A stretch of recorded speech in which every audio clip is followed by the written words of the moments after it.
할렐루야. 오늘 이 거룩한 주님의 날 주의 전에 오신 여러분들을 주님의 이름으로 환영하고 축복합니다. 자, 옆 사람과 인사합시다. 반갑습니다. 권사님 힘내세요. 집사님 힘내세요. 여러분, 설날도 다 지나갔고 1월달도 거의 끝나갑니다. 다 이루었다고 그냥 앉아 계지 마시고요. 다시 일어나서 힘을 내야 됩니다. 오늘도 말씀 듣고 은혜 받는데 힘내시기를 주님의 이름으로 축원합니다. 자, 오늘은 11주 헌물 봉헌주일로 지키고 있습니다. 여러분, 저는 이제 목회를 하면서요, 제 나름대로 방향을 정했습니다. 첫 번째 주일은 신년 감사 주일로 정하고, 또 두 번째, 세 번째 주일은 임원 임명주일, 교사 찬양대 임명주일로 정하고, 매년 1월 마지막 주일을 11주 헌물 봉헌주일로 정했습니다. 왜 정했냐? 제가 목회를 하다 보니까 헌금을 드리는 것 때문에 시험에 들어서 넘어지는 사람이 있는가 하며, 또 어떤 분은 온전한 헌금 생활을 해서 믿음이 더 잘하는 분도 계시더라고요. 바로 이거구나. 우리가 헌금 생활을 잘하면 내 믿음에 축복이 오지만 헌금 때문에 넘어지고 쓰러지면 결국 내 신앙의 발목을 잡는 족쇄가 되는 거예요. 그래서 저는 매년 1월 마지막 주일을 11주 헌물 봉헌주일로 정하고, 올 한 해 우리가 어떻게 헌금 생활을 해야 할지 오늘 말씀을 통해 깨닫고 도전받는 유익한 시간이 될 줄로 믿습니다. 우리가 읽은 역대상 29장은 다윗이 하나님 앞에 기도하는 내용입니다. 그런데 이 기도의 내용이요, 지금 시기적으로 언제냐? 다윗이 이제 거의 죽을 때입니다. 마지막 임종을 앞두고 아들 솔로몬을 부르고 신하들을 부르고 이스라엘의 12지파 대표들을 다 불러가지고 마지막 임종 때 그의 이제 마지막 말을 남기는데요.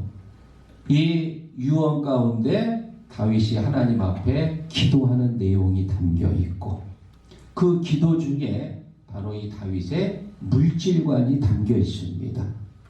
다윗이 지난 한평생 어떻게 물질을 사용했는지 오늘 이 본문을 통해서 같이 나누면서 여러분들이 물질에 대한 정확한 가치관을 세우시고 올 한 해 헌금할 때 어떤 마음의 자세와 태도를 가지고 헌금할지 결단하는 그런 시간 되시기를 주님의 이름으로 축원합니다.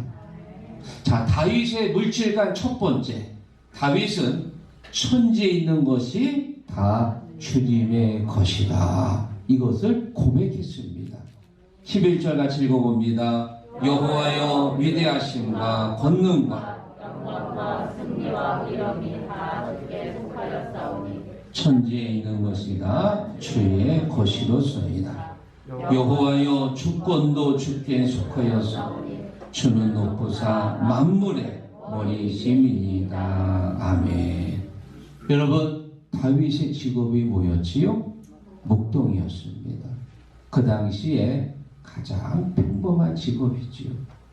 다윗은 2세의 막내 아들로 태어났는데 8번째 막내예요. 형들이 보기에 가장 연약하지요. 보잘것도 없고. 사무엘 선지자가 2세 집에 찾아가서 기름을 부으면서 왕으로 세우려고 했을 때 7명의 형들은 다 집안에 있는데 막내만 없는 거예요. 어디 갔습니까? 들에 나가서 양을 치고 있었거든요.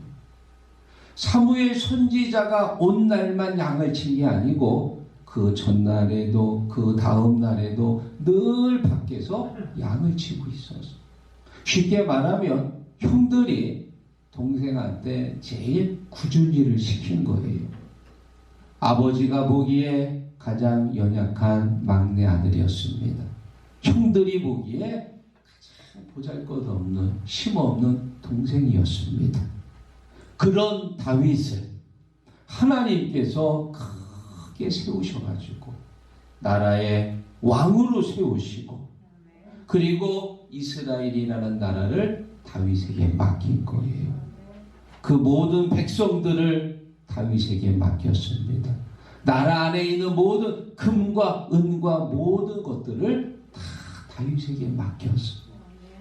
다윗이 그걸 아는 거예요. 나같이 보잘것없고 미련한 이런 미약한 나에게 하나님께서 이 모든 것을 나에게 맡겼다. 할렐루야. 모든 것이 하나님의 것입니다. 하나님이 나에게 주셨습니다. 다윗은 한평생 청지기 의식을 가지고 살았습니다. 주님이 내게 맡겼고 또 이제 내가 주님 앞에 돌아갈 때 맡긴 것을 다시 주님 앞에 드려야 되고 믿습니까? 베드로전서 4장 10절에 이렇게 말합니다. 각각 은사를 받은 대로 선한 청지기 같이 서로 봉사하라. 아멘. 뭐같이요? 선한 청지기 같이. 여러분 우리가 누구냐? 다 청지기입니다. 청지기. 이 땅에 태어날 때 뭐 하나 가지고 태어난 거 있나요? 알몸으로 태어났잖아요. 그러면 주님이 다시 부르실 때는 다 두고 가는 거예요.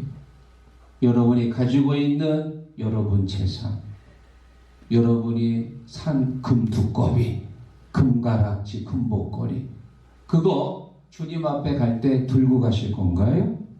다 내려놓고 가야지요. 아무것도 갖고 갈 게 없습니다. 왜냐? 처음부터 내게 아니었거든.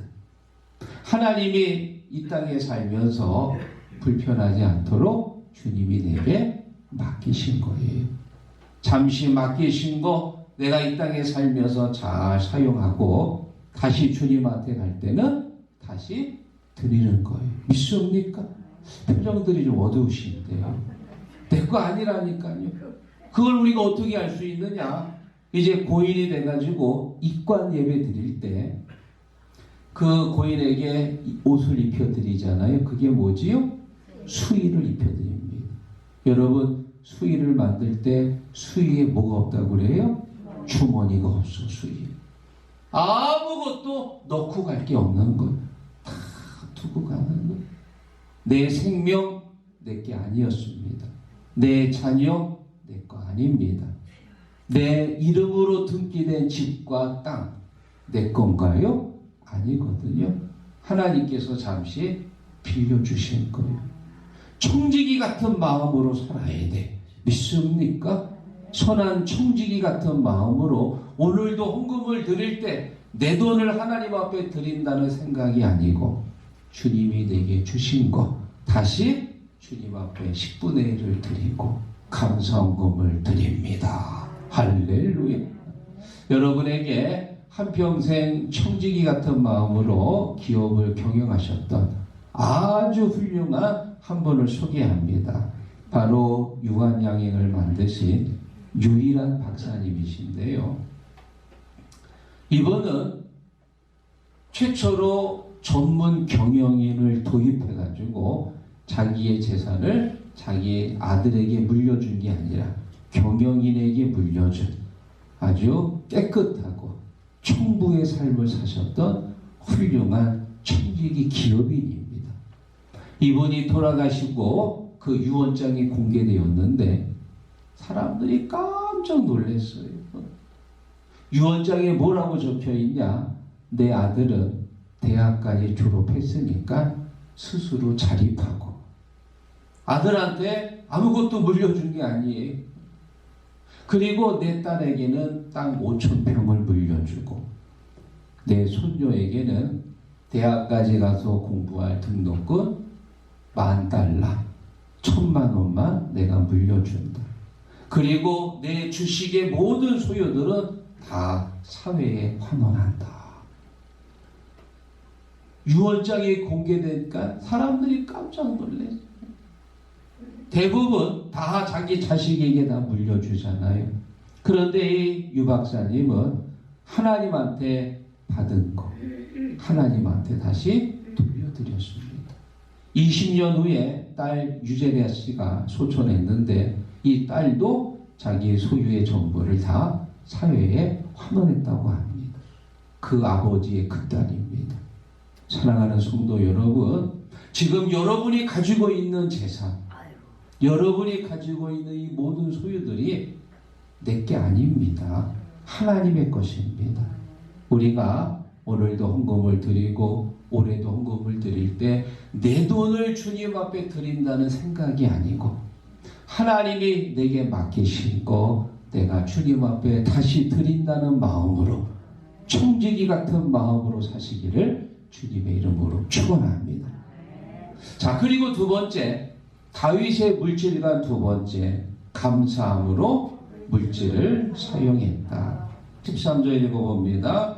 우리 하나님이여, 이제 우리가 주께 감사하오며 주의 영화로운 이름을 찬양하나이다.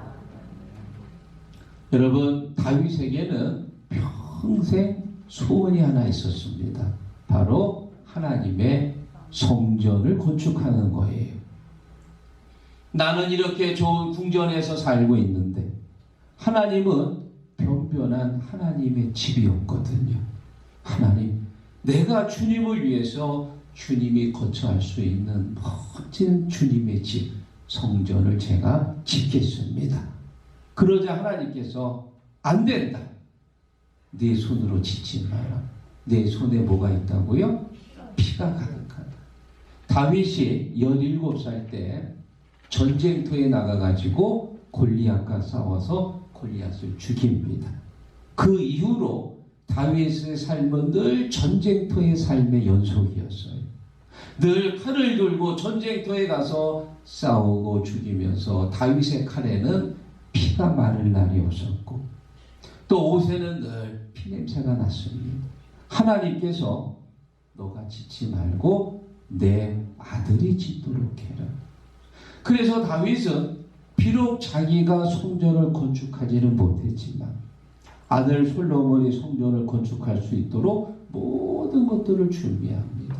심지어 성전을 어떻게 지을지 성전의 설계도까지 그려놓고 또 성전에서 일할 레위 사람들 38,000명을 전수조사해서 그 38,000명 중에서 일부분은 관원과 재판관으로 세우고 또 일부는 문지기로 세우고 또 일부는 찬양대원으로 세우고 성전만 짓지 않았지 성전에 들어갈 모든 준비들을 다 마련해 놓은 거예요. 솔로몬은 성전은 졌지만 그 모든 것들은 다 아버지가 한 겁니다. 다윗이 자기가 성전을 짓지 못했지만 성전을 지을 수 있도록 그 준비하는 모든 것만으로도 하나님 앞에 감사했어요.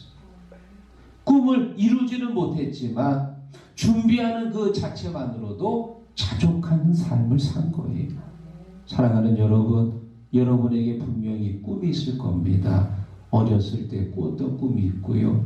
지금 여러분들이 또 무엇인가를 하고 싶은 여러분의 꿈이 있을 텐데 꿈을 다 이루어야만이 감사하는 건 아니에요.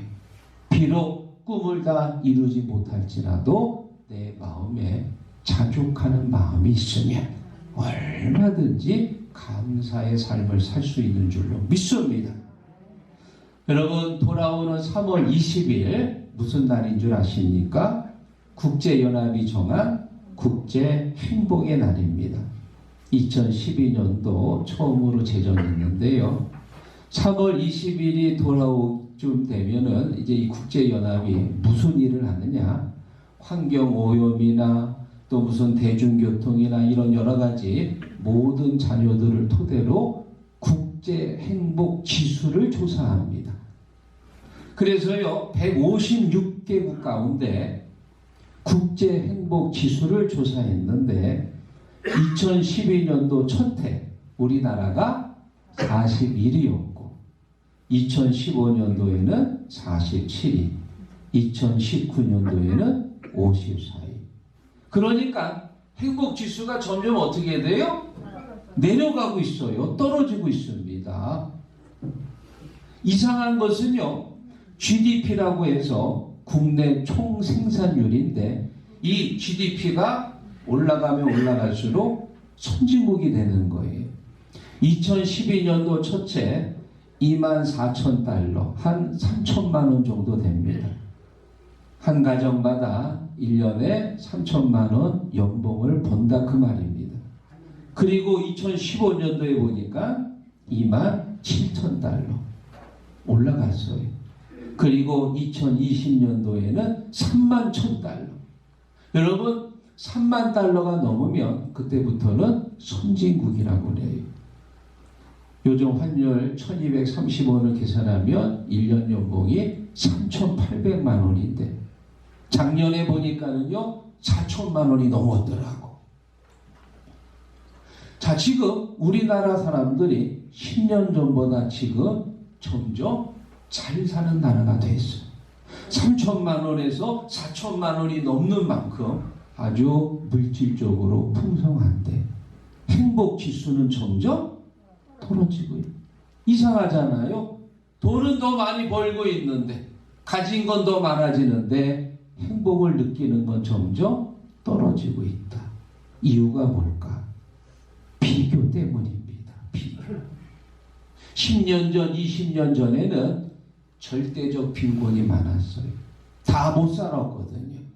나도 차가 없고 내 친구도 차가 없고 내가 아는 사람도 차가 없어서 다 같이 걸어 다니고 다 같이 버스를 타고 다녔습니다. 그런데 지금은 다 차를 가지고 있어요. 휴대폰도 들고 있고요. 내 집도 있습니다. 아파트에서도 살고요. 전부 다 가지고 있어. 그런데 왜 행복 지수가 떨어지느냐? 내가 가지고 있는 차보다 내 친구가 가지고 있는 외제차가 더 좋아. 내가 살고 있는 32평 아파트보다 32평도 넓잖아요.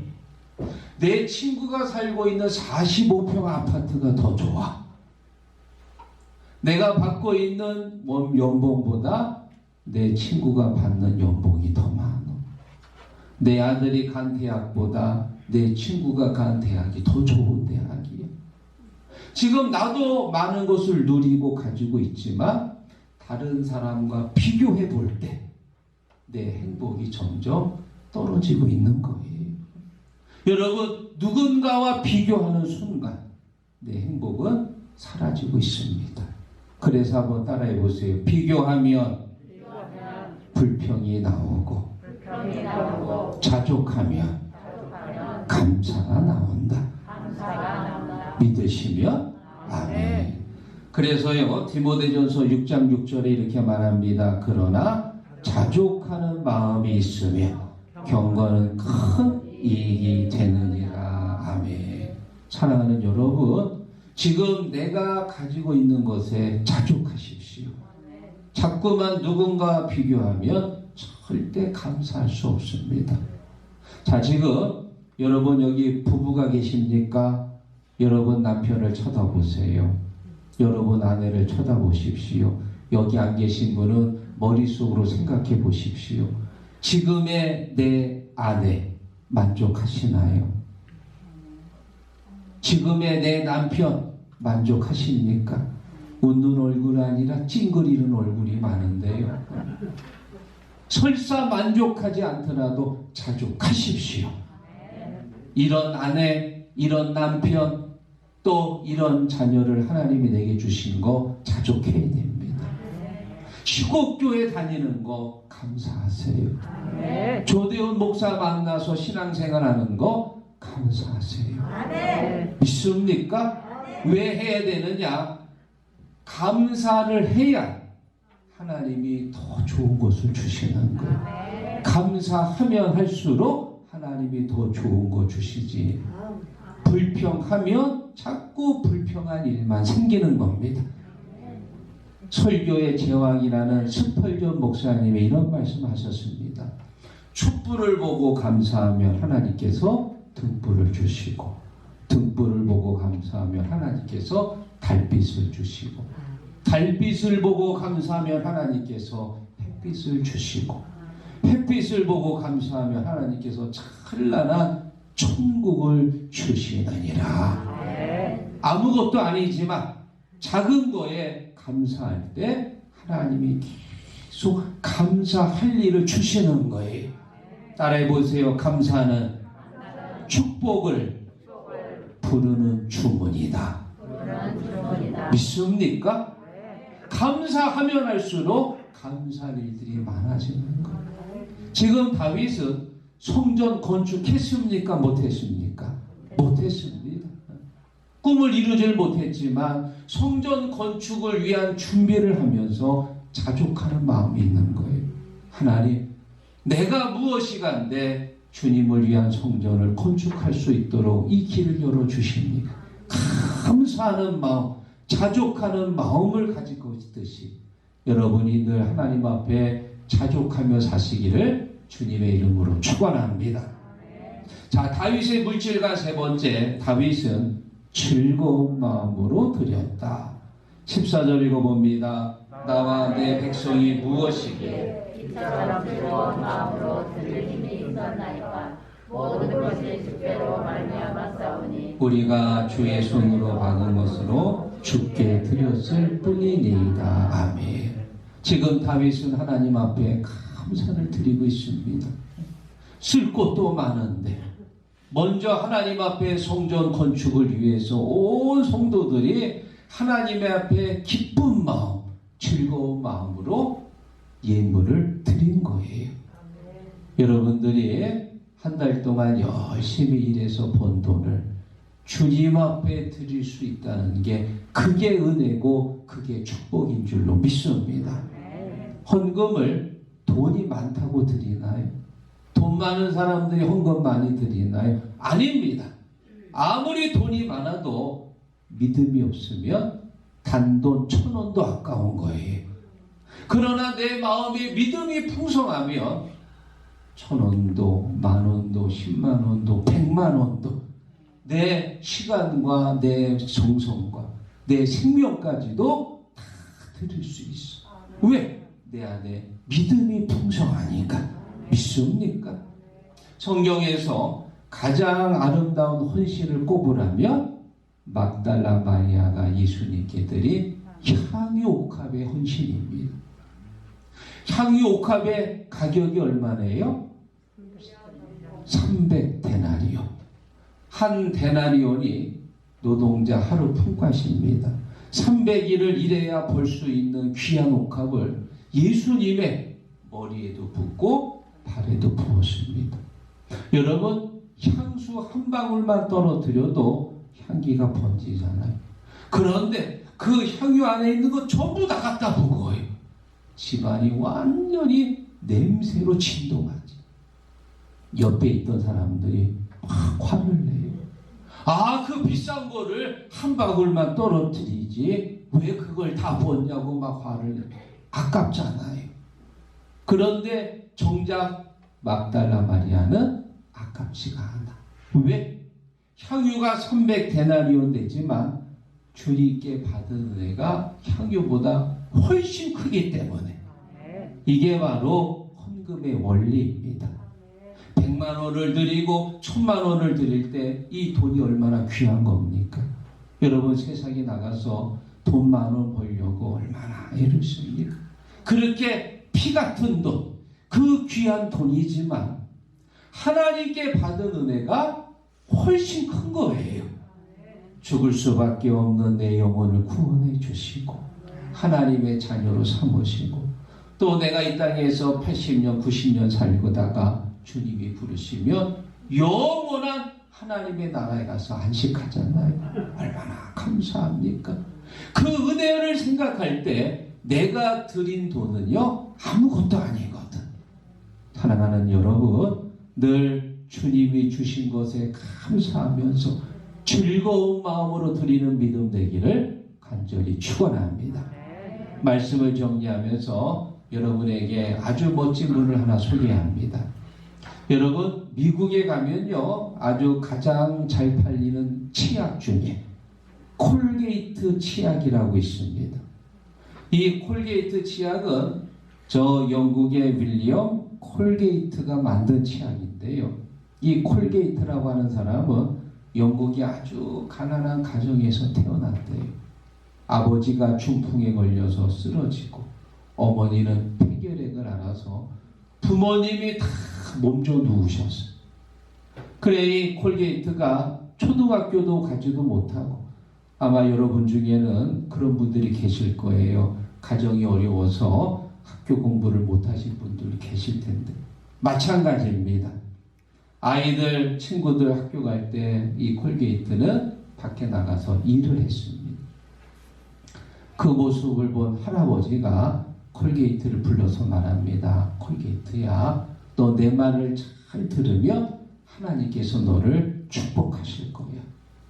너 무슨 일이 있어도 하나님 잘 섬기고 또 네가 일해서 돈을 벌면 11조를 온전히 드리고 믿음으로 살면 하나님께서 너를 반드시 축복하실 거야. 할아버지의 말을 늘 마음에 새기고 이제 20살 청년이 되었습니다. 돈을 벌려고 미국에 가는데 배삭이 없어요. 그래 몰래 배를 탔는데 선장님한테 걸렸어. 그래 선장님이 이 딱한 콜게이트의 말을 들어보니까 너무 불쌍해. 마침 또 선장님이 아주 믿음이 좋은 분이셨습니다. 그래서 이 콜게이트를 자기의 양아들로 삼아가지고 같이 데리고 가서 그리고 미국 비누 공장에 취직을 시켜줬어요. 그래 이 비누 공장에서 아주 열심히 일해서 한 달이 되었을 때 월급을 받았습니다. 할아버지가 하셨던 말씀을 기억하면서 10분의 1을 하나님 앞에 온전히 드렸습니다. 또 열심히 일해서 11조를 드리고 열심히 일해서 11조를 드리고 그렇게 한 3, 4년 일하다가 글쎄 이 공장장님이 갑작스러운 사고로 죽었어요. 평상시에 콜게이트를 잘 봤던 사장님이 이 젊은 콜게이트한테 공장장 자리를 맡겼다는 거예요. 그래서 수입이 전보다 배가 되었습니다. 그래 콜게이트가 어떻게 했냐? 오른쪽 주머니를 아예 11조 주머니로 정하고 수입에 11조가 생기면 다 오른쪽 주머니에 넣었대. 그리고 왼쪽은 자기의 수익금을 넣고 그래가지고요 점점 이 수익금이 많아진 거예요.